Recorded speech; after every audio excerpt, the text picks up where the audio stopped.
नमस्कार, आप देख रहे उत्तर प्रदेश और उत्तराखंड की बड़ी खबर। मैं हूं आपके साथ स्तुति झा। प्रयागराज के माघ मेले से एक ऐसा संदेश सामने आया है जिसे धर्म, राष्ट्र और सनातन को लेकर चल रही बहस को नई दिशा दे दी है।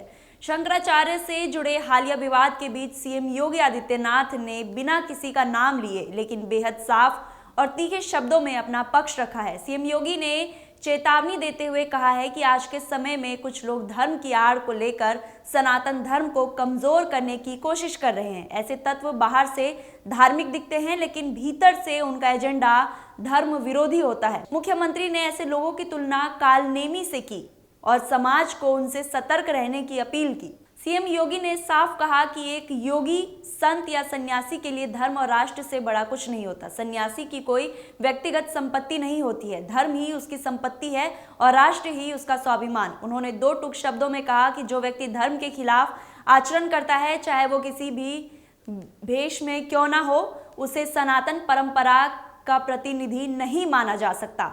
सिर्फ भगवा पहनने या बड़े शब्द बोल देना किसी को धर्म रक्षक नहीं बना देता। धर्म की असली पहचान आचरण से होती है। सीएम योगी के बयान में इस्तेमाल किया गया कालनेमी शब्द अपने आप में गहरा संदेश देता है। रामायण के अनुसार कालनेमी एक मायावी असुर था जिसे साधु का भेष धारण कर हनुमान को भ्रमित करने की कोशिश की। सीएम योगी का संदेश बिल्कुल स्पष्ट है। सनातन धर्म की रक्षा केवल परंपराओं और पदों से नहीं होती, उसकी रक्षा आचरण की शुद्धता, सत्य और राष्ट्र हित से होती है। उन्होंने समाज से अपील की कि धर्म के नाम पर फैलाए जा रहे दिखावे, भ्रम और पाखंड से सावधान रहे, क्योंकि सनातन धर्म ने हमेशा सत्य, संयम और राष्ट्र को सर्वोपरि रखा है और इसी मार्ग पर चलना ही सनातन की सच्ची सेवा है। एक योगी के लिए, एक सन्यासी के लिए, एक संत के लिए धर्म और राष्ट्र से बढ़कर के कुछ नहीं हो सकता। यही उसके जीवन का ध्येय होना चाहिए। उसकी व्यक्तिगत प्रॉपर्टी कुछ नहीं होती, धर्म ही उसकी प्रॉपर्टी है, राष्ट्र ही उसका स्वाभिमान है। अगर कोई राष्ट्रीय स्वाभिमान को चुनौती देता है तो हमें खुल करके उसके सामने आकर के खड़ा हो जाना चाहिए, उसकी चुनौती का मुकाबला करने के लिए खड़ा होना चाहिए। कोई धर्म के खिलाफ आचरण करता है, क्योंकि ऐसे तमाम कालनेमी होंगे जो धर्म की आड़ में सनातन धर्म को कमजोर करने की साजिश रच रहे होंगे। हमें उनसे सावधान होना होगा, उनसे सतर्क रहना होगा।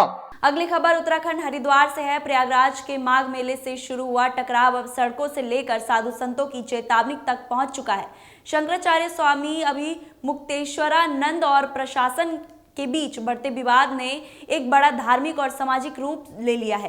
प्रशासन से कथित बदसलूकी के विरोध में स्वामी अभिमुक्तेश्वरानंद प्रयागराज में धरने पर बैठ गए हैं। वहीं दूसरी ओर प्रशासन ने उनकी शंकराचार्य की पदवी को लेकर ही सवाल खड़े कर दिए हैं। इसी मुद्दे को लेकर हरिद्वार में हर की पौड़ी पर साधु समाज सड़कों पर उतर आया। भारत साधु समाज और श्री अखंड परशुराम अखाड़ा के संतों ने हर की पौड़ी पर 1 घंटे तक का धरना प्रदर्शन किया। संतों की एक मांग है, शंकराचार्य स्वामी अभिमुक्तेश्वरानंद के शिष्य से बदसलूकी करने वाले अधिकारियों पर तुरंत कार्रवाई हो और प्रशासन सार्वजनिक रूप से माफी मांगे। इस दौरान परशुराम अखाड़े के राष्ट्रीय अध्यक्ष ने बेहद कड़ा ऐलान करते हुए कहा कि आज हम प्रतीकात्मक रूप से अपनी शिखा खेल रहे। अगर प्रयागराज जिला प्रशासन ने शंकराचार्य से माफी नहीं मांगी तो हम शिखा कटवाने जैसे कठोर कदम उठाने को मजबूर होंगे।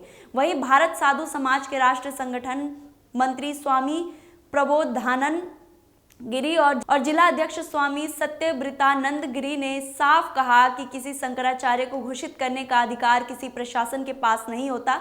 ये साधु संतों और करोड़ों श्रद्धालुओं की आस्था का विषय है।